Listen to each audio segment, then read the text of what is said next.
For my autobiography project, I chose The Diary of a Young Girl by Anne Frank.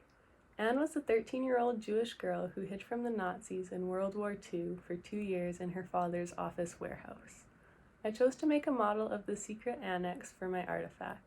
The reason I chose this for my project is because it was where the majority of the diary took place. For 2 years, Anne grew up in this building, and it allowed her to be in her own thoughts and to think about what was going on in the world and in her life.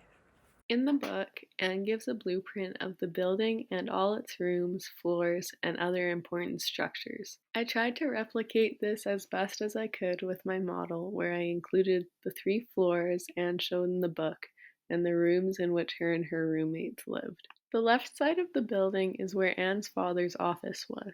The only people who knew Anne's family was hiding worked in this building and gave the family their essentials during their time of hiding. The right side is where Anne and her roommates hid. The 8 people had a kitchen, 2 bathrooms, a few bedrooms, a sitting room, and an attic. I made dark shades to go over top of the windows because the only time they could have their windows open was at night when it was dark. Otherwise, they had to keep their blinds closed so nobody could see into the secret annex. The 2 sides were connected by a walkway on the first floor where the office workers would bring Anne's family the essentials. In Anne's words, the hiding place would be in the building where Daddy has his office. It will be hard for outsiders to understand. Daddy didn't have very many people working for him, all who knew of our arrival.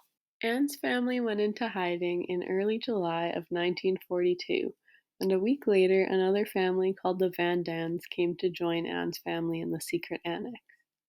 Anne's family had to arrive 10 days earlier than they had planned to avoid the Germans, and the Van Dans came a day earlier for the same reason. The 2 families were seeking safety and didn't want to take any risks. As Anne quotes, "Better a day too early than a day too late." In the short week between their arrivals, the Van Dans were able to tell the Franks what had happened outside while they were still there and what people had thought of their disappearance. In November, the 2 families welcomed another person to the secret annex. Fritz Pfeffer was a German dentist who shared a room with Anne. To these people, the secret annex was somewhere safe for them to go. Once they arrived, they knew they were going to be okay and that the people who knew they were hiding were people that they could trust.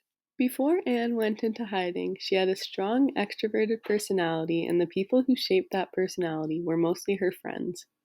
However, once she began to hide, the only people Anne ever saw were those who she was living with and the few people who knew she was hiding. These were the people who shaped her the most throughout the book. Since Anne spent 2 years in the secret annex, she learned a lot about herself because she had time to think. She often wrote in her diary about her feelings, and these entries were very non-judgmental and self-aware of the life she was living in the secret annex. This can be demonstrated in this journal entry, where she talks about how her roommates think of her, but Anne chooses to focus on her strengths. I'm really not as conceited as so many people seem to think.